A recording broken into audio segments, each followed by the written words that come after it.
Everyone, Jatin this side from gladtutor.com। और आज हम बात करेंगे पार्टनरशिप डीड के बारे में।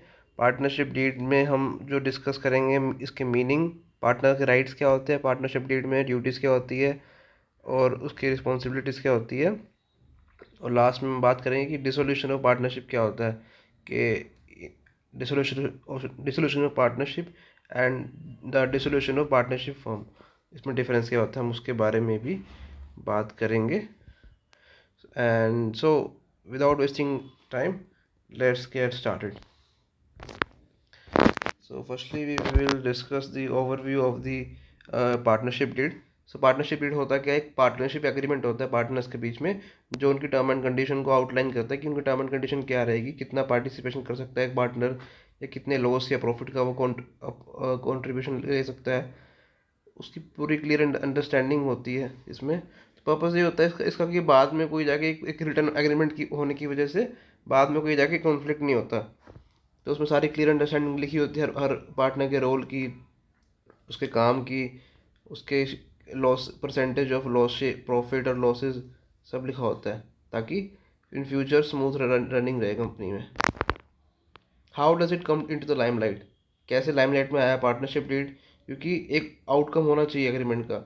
ओरल एग्रीमेंट में हम ओरल डिस्कशन करते हैं, उसमें एक आउटकम नहीं होता, बहुत ही वेग वेग भी हो सकता है। तो एग्रीमेंट क्या होता है, जो ये होता है, it can be in written और ओरल फॉर्म, बट जब the partnership act doesn't demand that the agreement has to be in writing, तो जब भी ये राइटिंग में होता है तो उसको हम पार्टनरशिप डीड बोलते हैं। जो पार्टनरशिप डीड होता है इसमें सारे एट्रीब्यूट्स होते हैं अबाउट ऑल द कैरेक्टरिस्टिक जो एक पार्टनर पे लगने चाहिए। तो तक क्या उस पर कितना, उसका कितना कंट्रीब्यूशन है कैपिटल में, कितना उसको इन्वेस्ट करना है, कितना वो गेन लॉसेस के लिए उसके उसको कंट्रीब्यूट करना है, या वो कितना डिवाइड करेगा पार्टनर्स के बीच में। तो सारी प्रिविलेज उसकी उसके अंदर एक मेंशन होती है कि उसको कितना इंटरेस्ट मिलेगा, लोन पे कितना देना पड़ेगा, या कैपिटल पे कितना इंटरेस्ट मिलेगा। वो सारी एट्रीब्यूट्स उसके पार्टनरशिप डीड के अंदर मेंशन होते हैं। Now come to the importance of partnership deed. क्यों इंपॉर्टेंट है? It controls and monitors the rights, responsibilities and liabilities of all the partners. Partnership deed क्या करता है? सारी राइट्स, रिस्पॉन्सिबिलिटीज और लायबिलिटीज की कंट्रोल करता है, मॉनिटर करता है, और हमेशा डिस्प्यूट को अवॉइड करता है, क्योंकि सब कुछ रिटर्न में होगा तो एक डिस्प्यूट अवॉइड रहता है पार्टनर्स के बीच में, और कन्फ्यूजन भी अवॉइड रहती है कि कितना प्रॉफिट और लॉस है इनका पार्टनर्स के बीच में। And also involves the individual partner responsibilities, उसमें बहुत ही क्लियरली मेंशन होती है। Partnership deed also defines the remuneration और the salary of the partners and working partners.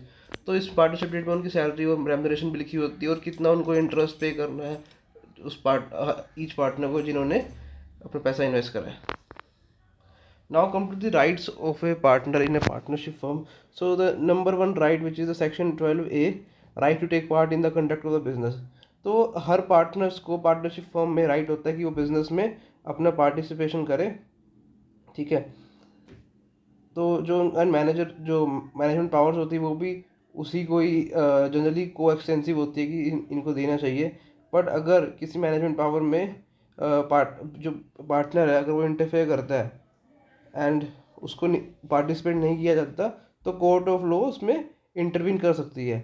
तो court has the power to restrain the other partner from doing so by injunction. तो other remedies क्या हो सकते हैं इसके, कि उन्होंने कि जो इस डिसोल्यूशन से पहले या पार्टनर को कोई रॉन्गफुली डिप्राइव किया हो किसी राइट ऑफ पार्टिसिपेट से, तो या अगर प्रीवियसली मेंशन प्रोविजन में लिखा हुआ है कि ऐसा कोई कॉन्ट्रैक्ट नहीं है,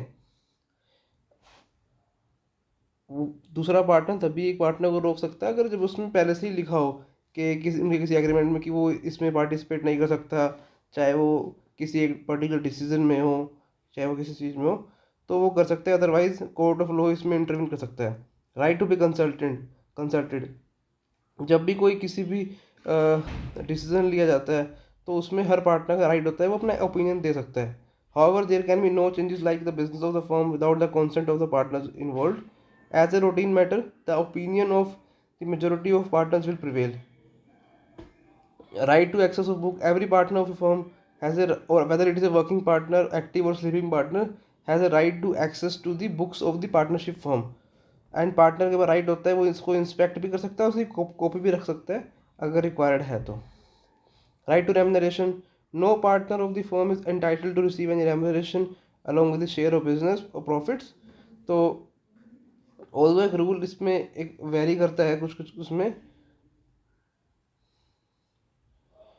अदरवाइज अगर कोई कॉन्ट्रैक्ट नहीं है तो पार्टनर अपनी रेमुनरेशन क्लेम कर सकता है। In simple words, where it is customary to pay remuneration to a partner for conducting the business, the partner may claim it even in the absence of contract for the payment. Right to share profit, partners को right होता है कि वो अपना profit equally बांटे, otherwise similarly जब losses होगा तो वो भी इक्वली बटेगा। बट अगर पहले से ही कॉन्ट्रैक्ट में लिखा है कि उनको कितना कितना प्रॉफिट लॉसेज बांटना है तो उस हिसाब से बटता है।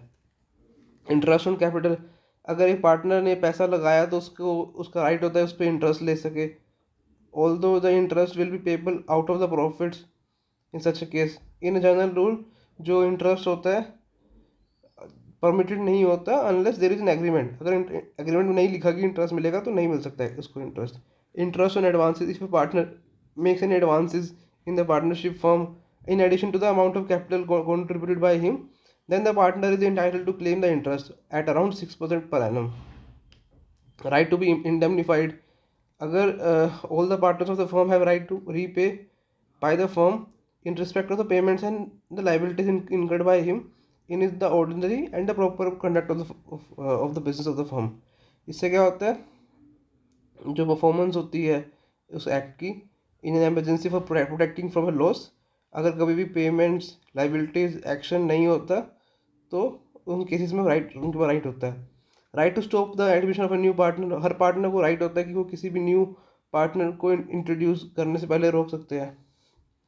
राइट टू रिटायर, हर पार्टनर का राइट होता है वो अपना बिजनेस से विड्रॉ कर सकता है with the consent of all the other partners. Right not to be expelled, हर पार्टनर का राइट होता है कि उसको उसको बिजनेस में रखा जाए, ऐसे किसी पार्टनर को बाहर नहीं निकाल सकते by any majority. Right of outgoing partner to carry on a competing business, अगर a partner outgoing from a partnership firm may carry on a business competing with that of a firm, the partner may even advertise such activity but has to do with using the firm name or representing himself carrying on the business of the firm. Right of outgoing partner to share subsidy on profit, if a partner is passed away, जो partner तुम्हारा वो मर गया है कोई एक partner, तो existing partner अगर बिजनेस कैरी कर रहे हैं उसी प्रॉपर्टी से तो उनको उसका एक शेयर ऑफ प्रॉफिट उसको देना पड़ेगा उसकी फैमिली को at 6% interest. Right to dissolve the firm, हर पार्टनर्स के पास राइट होता है वो अपना पार्टनरशिप फर्म को डिजोल्व कर सकते हैं with the consent of other partners. This is all about the rights. Now come to the duties of a partner in a partnership firm. So this first duty is section 9, general duties of a partner. Partners are legally bound to carry on the business of the partnership firm, तो जो mainly responsibilities होती है वो होती है to carry on the business to the highest common advantage, to be just faithful to the each other and to render to any other partner about the true account, और जो भी information है उनकी जो उसको अफेक्ट कर रही है।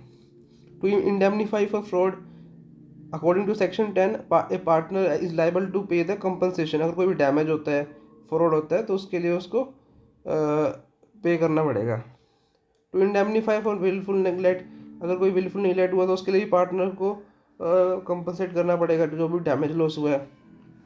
To attend duties diligently without remuneration, एक पार्टनर लीगली बाउंड होता है कि उसको अपनी ड्यूटी सारी अटेंड करनी है relating to the conduct of the business, अगर वो नहीं करता इसमें तो उनको जो उनकी जो पार्टनर उसके लिए बाउंड होता है कि वो अपने अदर पार्टनर्स को भी एडवांटेज लेने दें उनकी नॉलेज और स्किल का। टू शेयर लॉसेज, ऑब्वियसली अगर प्रॉफिट शेयर कर रहे हैं तो लॉस भी करेंगे। To account for any profit, अगर प्रॉफिट हो रहा है तो उसके लिए भी उनके पास इक्वल राइट है।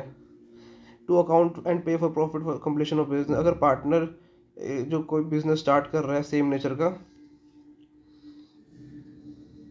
अगर पार्टनर जो है वो एक और बिजनेस स्टार्ट कर देता है सेम नेचर का और कम्पीट कर रहा है उसी फर्म से, तो partner must be accountable and pay for the firm for the profit, जितने प्रॉफिट होंगे उसके लिए पे करना पड़ेगा उसको। So this is all about the duties of a partner in a partnership firm. Now come to the dissolution of a partnership. तो partnership dissolution दो तरह का होता है, पार्टनरशिप का भी होता है, पार्टनरशिप फॉर्म का होता है। Dissolution of partnership means a change of business relationship between partners, whereas the dissolution of a firm means dissolving of a firm with the relation between partners. तो इसमें क्या होता है, ऑल एसेट्स और liability सब settle हो जाता है इसके अंदर। रीजंस क्या होते हैं डिसोल्यूशन के, कोई पार्टनर की डेथ हो गई या कोई नया पार्टनर आया है, या एक पार्टनर इंसॉल्वेंट हो गया है, या अर्ली रिटायरमेंट ले रहा है एक पार्टनर, या due to expiry of a partnership period, जो उनमें पहले एग्री हुआ था कि 6 साल की पार्टनरशिप रहेगी, तो वो जो उनका पीरियड है वो एक्सपायर हो चुका है। So this is all about the partnership deed. I hope you guys have like the video. If you have like it, make sure you like and subscribe to our channel. और अगर आपको ये पूरी PPT PDF में चाहिए तो I have put the link in the description, make sure you can download that PPT. Thank you so much, bye bye.